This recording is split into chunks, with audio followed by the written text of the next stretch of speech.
da Ed, fui dar um rolê comigo na comunidade. Chegando lá, ele me apresentou uma novinha e me deu logo um papo reto. Falou assim, ó, essa novinha pra caralho. Eu falei, mentira. Ele falou, verdade. Eu tirei a novinha de cima e embaixo e falei, ele tá de caô. Papo vai, papo vem, consegui arrastar a novinha pra dentro do carro, tá ligado? Aí ela mandou assim pra mim, ó.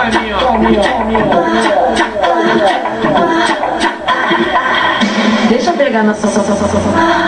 Deixa. Que isso, novinha? Que isso? Que isso, novinha? Que isso? Que isso, novinha? Que isso? Que isso, novinha? Que isso? O bagulho foi ficando envolvente. Aí ela mandou assim, ó.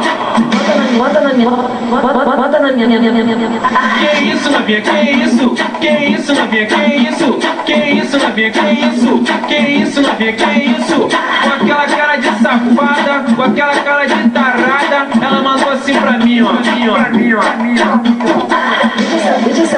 Deixa eu sentar na sua. Que isso, novinha? Que isso? Que isso, novinha? Que isso? Que isso, novinha? Que isso? Que isso, novinha? Que isso? O bagulho foi ficando doido, o bagulho foi ficando louco, o vidro do carro já tava ficando embaçado e ela mandou assim pra mim.